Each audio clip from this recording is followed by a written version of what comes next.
Welcome to the empowering world of the Ladies Who Leap podcast, where brave souls share their remarkable journeys of venturing beyond their comfort zones to craft lives filled with passion and purpose. Bonnie Strati is my guest today, and she really is helping you to learn to trust your body through cancer. She's talking about her journey. She wrote a book about it, and she really has the attitude that life happens for her, not to her. So it made her even stronger, and she's such an inspiration. I know you'll enjoy the interview. Hi, welcome to the Ladies Who Leap podcast. Today, I have the honor of having Bonnie Strati as my guest. She is a holistic coach, a wellness practitioner, and an author of Finding the Calm in the Chaos of Cancer. She is currently navigating her own cancer journey and helps others find calm, resilience, and trust in their bodies during times of uncertainty. So I will start by saying, as the Ladies Who Leap podcast, I highlight women that have taken leaps in their life.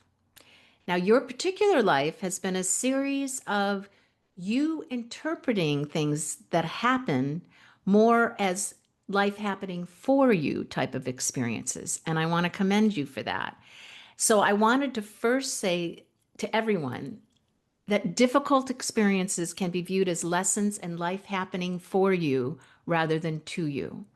So I just want people to hear that. And you truly embody that, Bonnie.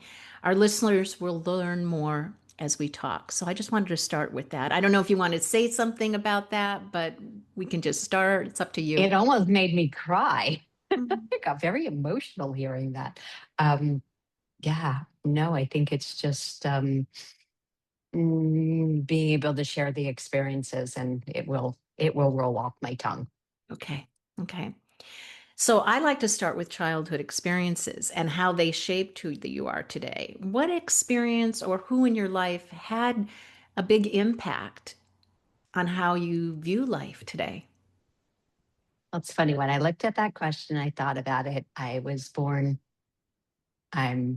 the fourth child of five, and I have four brothers. So I think I can just stop there because I don't think I need to say anything more about life experiences growing up, with four brothers, and my mother really, really, really wanting a girl and getting me, and then not being the girly girl kind of child, wanting to be like my brothers and really looking up to them. So they played a significant role, both positive and challenging throughout my life of being the protector. I was very, very well protected. Nobody would go near me in high school, kind of thing, almost to a detriment where, I wanted to date a boy, and they would be like, "Oh, do you know who that is? You know, that big football player? That's her brother." And then you're like, "Oh, great."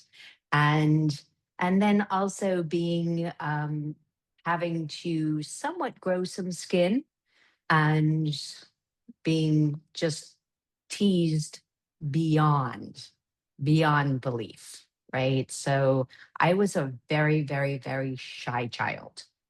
So, like, scared, wouldn't want to do things by myself. Cried in kindergarten. My dad had to bring me home one day because I just cried and cried and cried. And they said, she can't stay here. I had an experience when I was 4 years old. I got lost at Jones Beach in New York, which is a huge beach, and literally went to throw out a Cracker Jack box. And probably 10 feet behind our blanket was the garbage. But I walked to the next section of beach, just booty hum, just a little 4-year-old girl walking along the beach with my empty Cracker Jack box, and found a garbage pail, threw it in the garbage pail, turned around and realized I had no clue where I was. I remember this woman on a blanket with her children seeing me and saying to me, "Are you lost, little girl?" And the words that were going through my head was, my mommy said never talk to strangers. My mommy said never talk to strangers, right? And long story short, a storm was coming in. My father did finally find me. It was the last life. I think this woman brought me to the lifeguard bench, and I was sitting on the bench, and my dad found me, we got to the car and like the storms opened up. But think of the trauma sets in to one's body, and it created a lot of fears, a lot of anxiety, separation anxiety. I wouldn't want to, until cell phones came in, it was panic attacks, that I wasn't aware of. I was fortunate enough, I did a lot of work as an adult to break through that and overcome it, and to be able to travel and do everything on my own. But an experience that really impacted me as a child. Um, Yeah, and so that carried with you. And I don't know if, because we're going to talk more about it, but you have a heavy sense of resilience in you. And maybe that experience and living through it really gave you some of that sense of resilience. It was traumatic, but it had a positive effect in some way, helping you to understand that you can get through difficult times. yes, Yeah. yes. And you get to a certain point, and if something impedes you from living life, then it's okay. I need to get to, I'm sort of that bottom line kind of person, that when something's bothering me or I'm agitated, I literally will sit down, take a few nice slow breaths and say to myself, bottom line, what's what's the issue? What's ultimately bothering you, rather than all these surface things. And so knowing that it was really impeding me living a life, because I was afraid to do things and I didn't want to be afraid. Mhm. So until you have that awareness, you can't make, the first step in change is the awareness. You're taking words right out of my head, I guess, because that's exactly what I always say. You can't make any change or transformation if you're not aware, and you were very aware, and it came from Yeah. that experience. Yeah. Mhm. So you had a very successful corporate career journey. You Mhm. experienced what many other people experience. You got laid off. But your story is very interesting in how it led to you getting more into your writing, and you've now written two books, and you wrote the first book. I wanted to see if you could talk about that journey and how the leap to writing your first book and its focus on lessons you get from adversity. How did that all happen? The book began as blogs. So I was working with a coach back in 2017, 2018, and another issue of mine was, my voice was taken away from me as a child because I was teased so much and felt like I didn't have anything important to say, so I wouldn't say anything. And sometimes when you don't say anything, the positive side of that is you become a really good listener and you pay attention to people and you really hear what they say. But I was working with a beautiful coach, and she got me to start writing, and it took a lot. It was a big deal for me to put a blog out there. Now And you started write, I'm going to interrupt for just a go second. ahead. You started the blog before you were laid off? Yeah, this was back in 2018, right? And then as things it was writing for me is a way to help process my emotions and to be able to see things more clearly, and again to move past a lot of things. So that's the journey of writing. And when things would come up, I would write about them. And my kind of style of writing is being able to allow the readers to experience what I experienced in I'm trying to find the right words to say that. Experience what I experienced emotionally, but in their own situation or scenario. I didn't say I had a really bad divorce or this person did this to me. It's more being able to get you to feel the emotion, Yeah, a right? relatable experience. In other words, to have other people feel relatable to what you were talking about in your own experience. Exactly, without actually telling them what happened to me, right? Because I like to share things, but I don't need to blast things on social media. Kind of, so it's not my personality. I'm more private than that. But people would come back to me and be like, "Oh, I got it. Like I experienced that. That makes a lot of sense to me." So I tried to write on a regular basis, and then those fears of I didn't have anything important to say would creep back in, and I wouldn't write for months, kind of thing.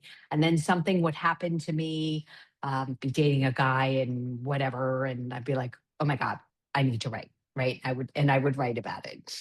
And if you go back and if some of them went back and read some of them, they'll be like, "You wrote that about me," kind of kind of thing. And I would look and say, "Really? You're that connected to it?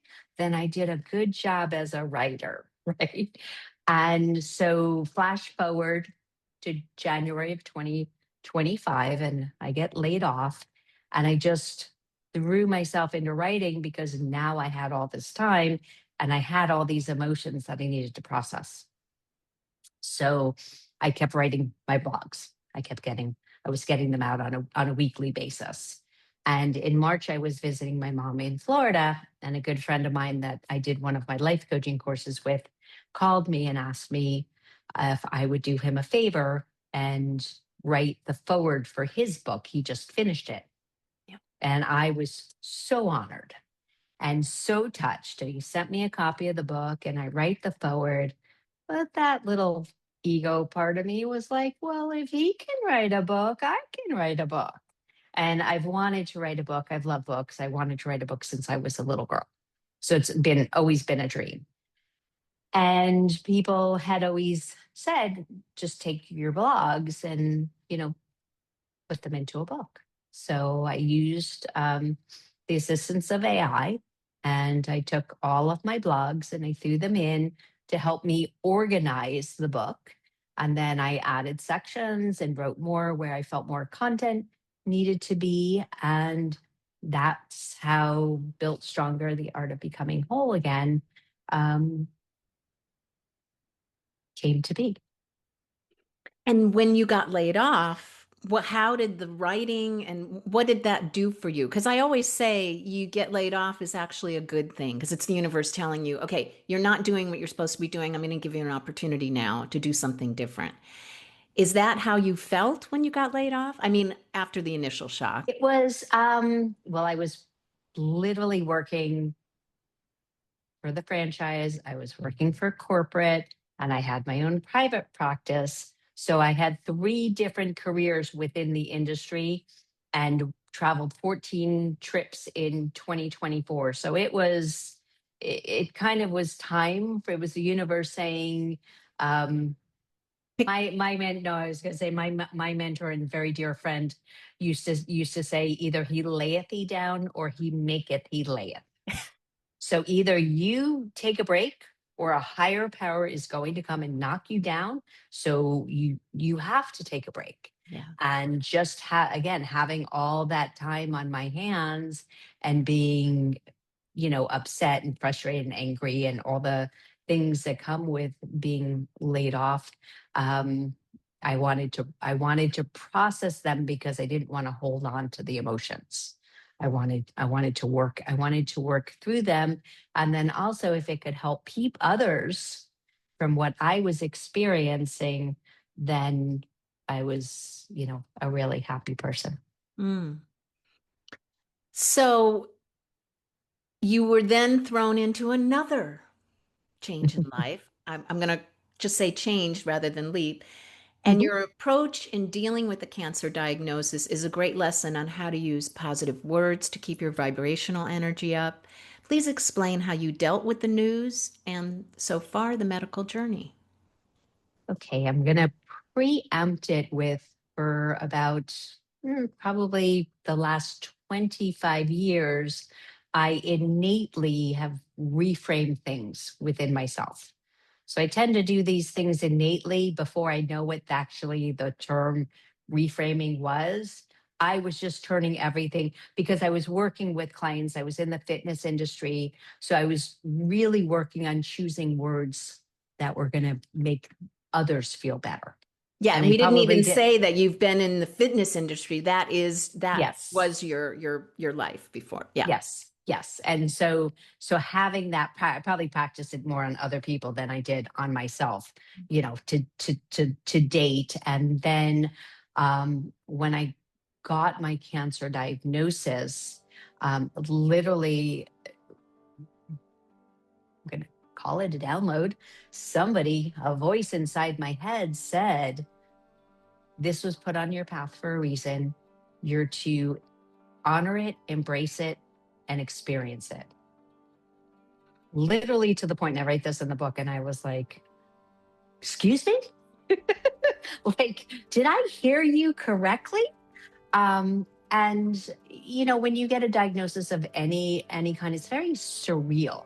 So you're a little numb, you're not sure what you're feeling. And there was a whirlwind, but there was something in those words. And I had just finished writing the book, and the book was ready to get published. So I was kind of on that transcend of, I'm excited about publishing the book, and there's so many good aspects and nuggets and lessons in there, and I'm going to live what I write about. So that's And that's how the it first book you're talking began. about. That's the first book. In the first book, it was published a week after I started my treatment. Wow. Okay. So it was, so it gave me like that boost of energy and all kinds of things. And also being an athlete all my life, I think my athleticism kicked in. I was a competitive bodybuilder when I was in my 20s. So diet and exercise and tracking everything was just what we did. And so I started tracking things. How did I feel? What happened on this day? What was this day like? And being able to let my doctors and nurses know, this is what I felt. This is what we're going to do to change it. And then just tweaking things to refine the healing process. I chose gentler languaging rather than everybody's like, you got this, you can fight it. And, to me, that's very tense. Mhm. And I want to heal from it. And again, as I said before, either he layeth thee down or he maketh thee layeth. Something wanted me to slow down. And what were the lessons in this journey? And there were many that I can talk about. Boundaries, being able to put boundaries up, something I think is a challenge for so many of us. Yeah. To put those boundaries up, to ask for help, right? And accept and receive that help graciously, to be able to speak up for yourself with what you want, even with my family. My mother came up for 3 weeks, and it was lovely to have her. But then at that point in time, I had to gently say, I love you, but it's time for you to go home because I need to figure out how to live with my treatments. And it's okay. So to be able to say that without guilt was really important. One of the I don't want to say this was a biggest I don't want to say this was a lesson, but a gift was, oftentimes we feel outside of our circles, like we're on the outside looking in and we're not really a part of it. And I seemingly, for some reason, felt that way even with my own family. And then three of my brothers came in and literally wrapped their arms around me. And wherever they were in the country, I was right smack in the center. Right. So I was held, and I let myself be held. And that is so important to, you're not weak, you're not powerless, you're actually stronger for allowing yourself to be held. Oh, that's a big deal because I went through my own, nothing in comparison to yours, but a breast cancer journey. And the biggest lesson and learning that I had and change, transformation myself, was allowing people to help.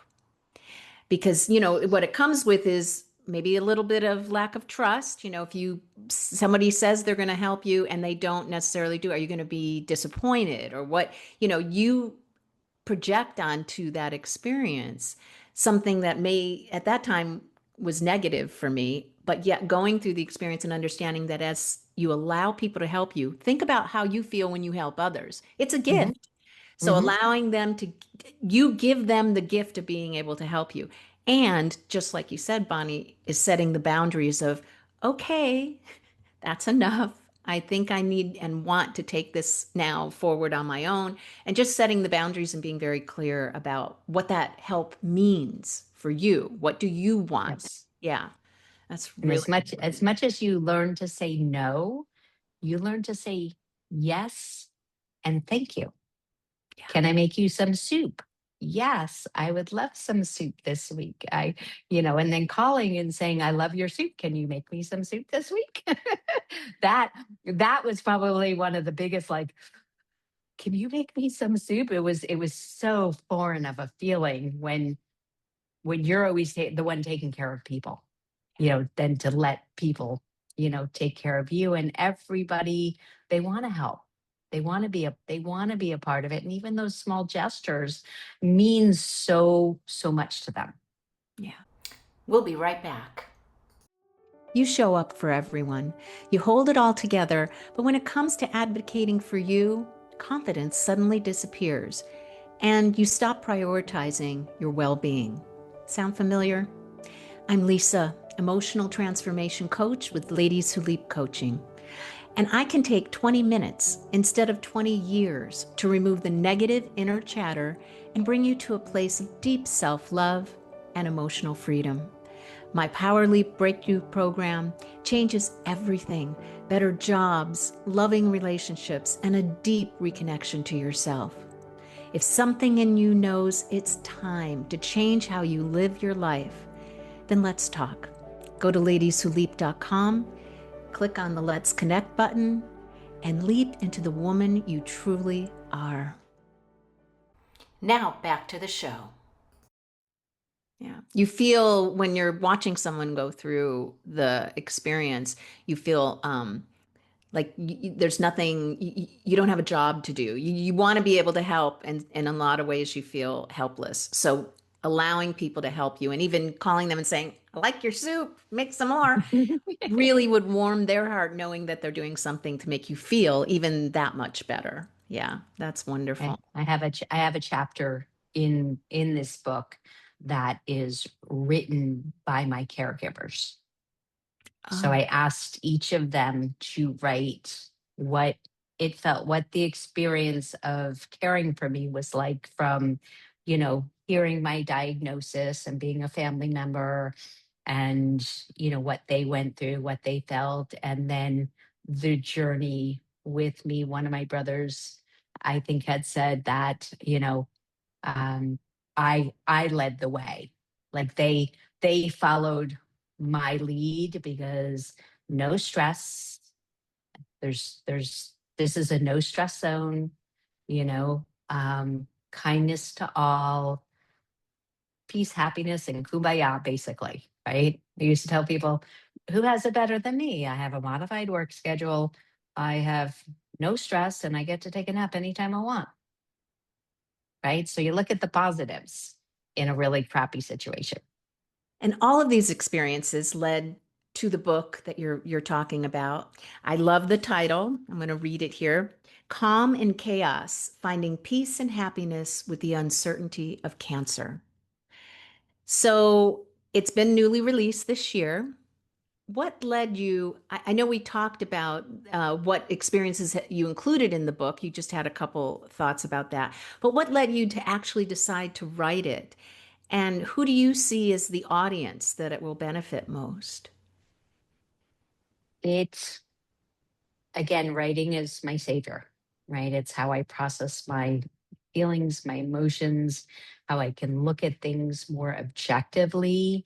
So it just was a natural uh, kind of transition. And after the first book, people are always like, "When's your second book coming out?" And I was like, "I have no idea what I'm going to be writing about." And then it was like, "Oh, well, this is a great, you know, a great thing to write about because again, it's not a self-help book, it's not do this and cure from cancer, it's not the diet, it's the emotions behind the experiences that we have, and a lot of, again, reframing, and how can we take something that's pretty crappy and find that nugget of gold in that experience. Because when you talk to people that have been diagnosed with cancer, oftentimes they'll say it completely changed my life, I'm a completely different person, right?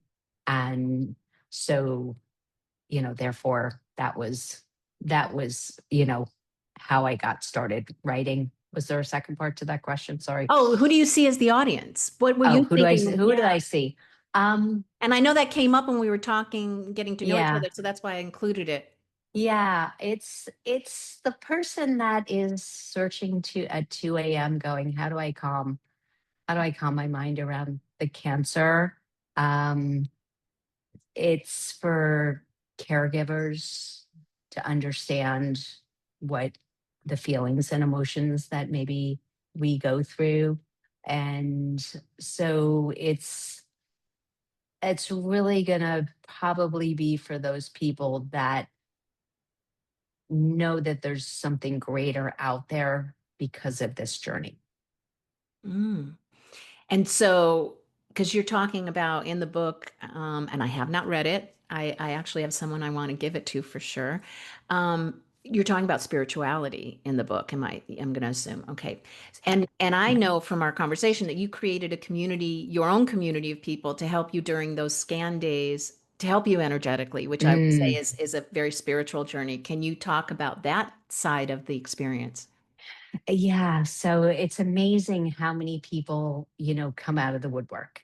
Mm. And I was so blessed. And again, I'm not one of those people that blast it on social media. When I published the first book and I did my um, announcement on social media, I literally had one line that said, "And as I embark," and I referred to my chemo sessions as my radiant rebuild sessions, because we changed the names to protect the innocent as one of the chapters, and to heal, from stage 4 esophageal cancer. And people would come and be like, "I'm sorry, did I read that correctly?" Right? I'm sorry. What? What? And then there were other people that liked the post and never read it and didn't reach out. And I was like, they never read it, but it was only meant to reach those that it was supposed to. Otherwise, I would have, blasted it. And I just went off on a tangent. I'm so sorry. This is where the chemo The brain comes scan, in. that's okay. The scan The day. scans, right? Yeah. So, Community. so, so it started that after every treatment round, I created this little icon, and it was a little circle, and it said "round 1 done" with a check mark. And I would just text that to all my people. I would message it to all my people so I wouldn't have to talk to them, and they knew I was done and I was okay. And then about 2 days before a scan, I would send all of them a message and said, "I have a scan coming up on this day. Can you all just take a moment out of your day and envision a clear scan for me?" So it was energetically, because I didn't say a certain time of day, because I have friends all around the world, it kind of became this almost like vortex of energy that was circling me for for my for my scan days. Got a little chill there. I'm getting a chill. Yeah, that's really Yeah. cool. Yeah. And it was really, and everybody was like done doing it. I had people in putting me in their prayer groups. And I mean, I'm getting chills. again. It was more support than I could ever imagine in my whole life. And for some people who think that this is woo woo, okay, or something, I want you to understand energy is how we are made up. And if you look up quantum energy, we are all, everything on this planet and in the universe is made up of energy. So when someone says they're sending you prayers, which I believe is energy, or just sending you white light or positive energy, and there's, all the, fire, air, water, there's specific kinds of energy.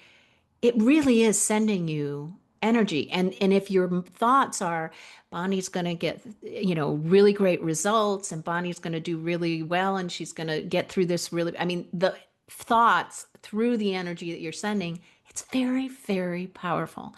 I believe in it. And that's why I got Mhm. chills while you were talking about it, because I imagined all this energy coming to you and the fact that these people really feel that they're doing something to help you. I mean, you Yeah. gave them that gift. Not only did you receive their gift of energy, but you gave them that gift to Mhm. really feel like, oh, I'm going to help her with this part of the journey.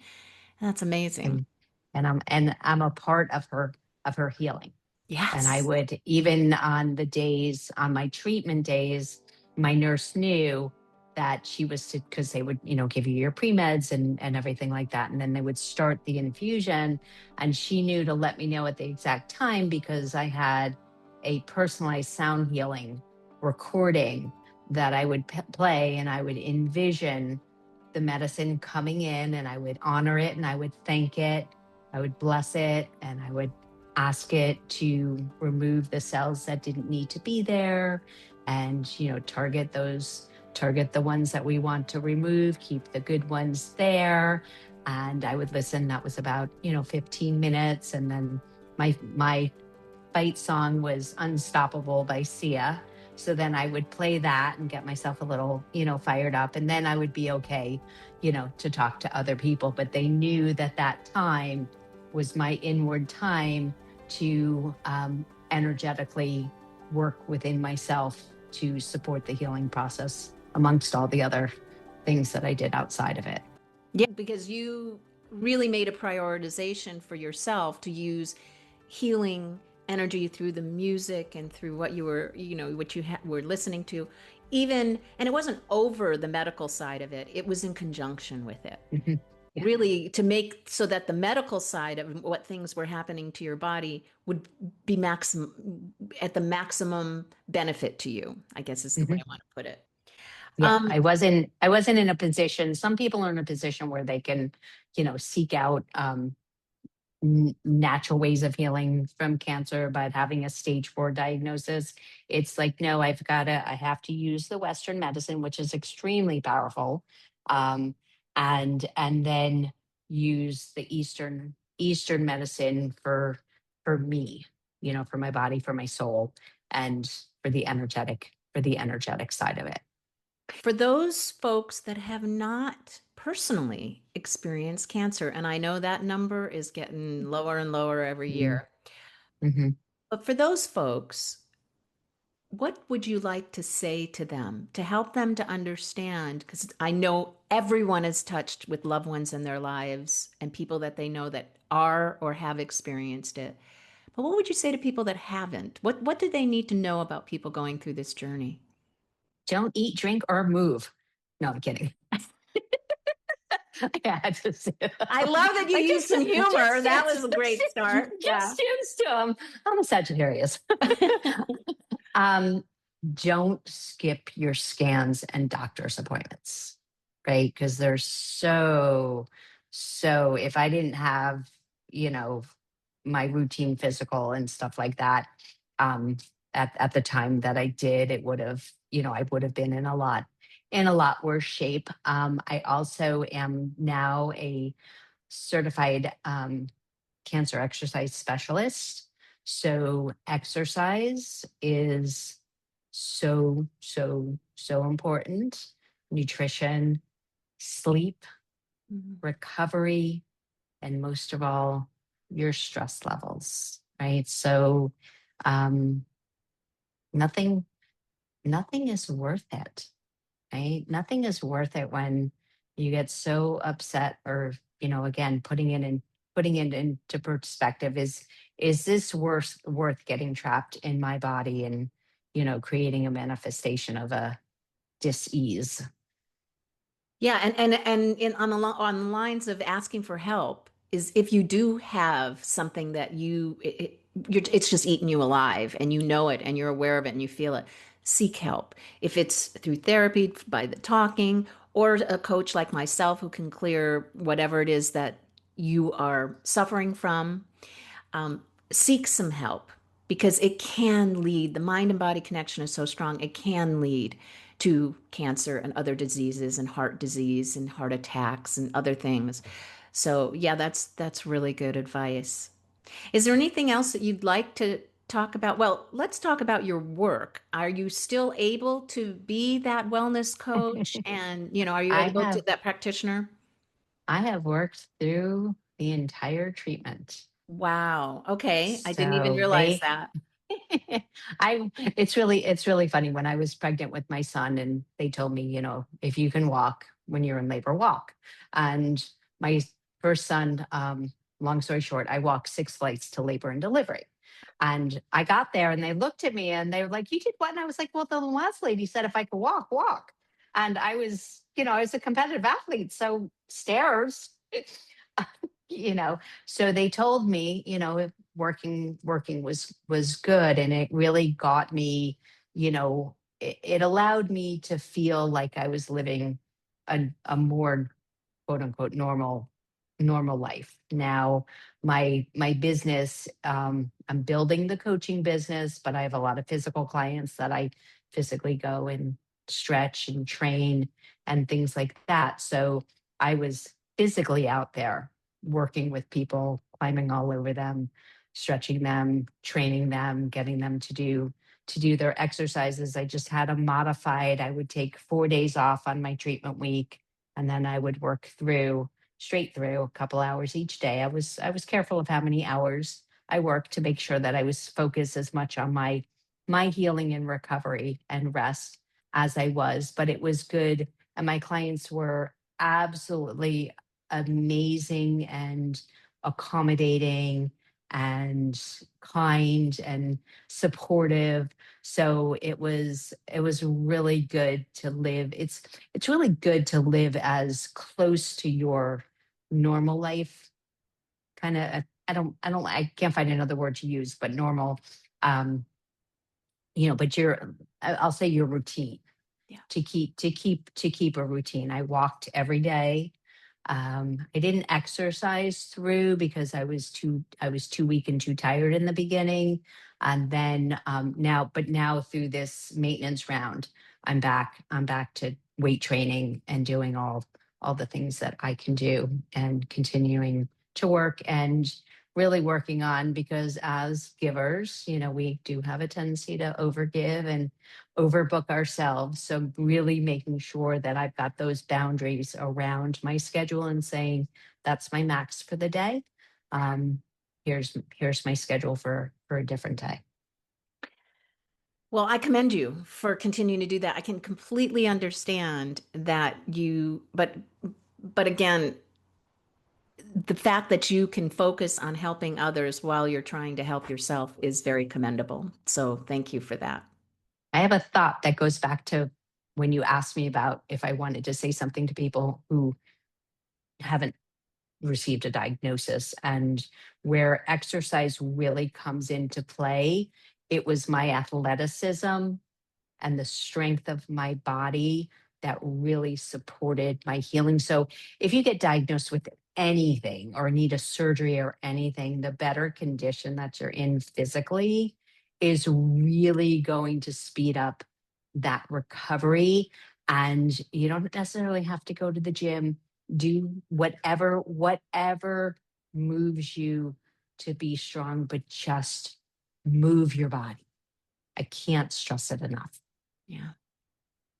So before we get to your favorite quote, mantra, or positive affirmation, which I always ask at the end, I just want to review the names of the two books. I am going to have it in the description notes.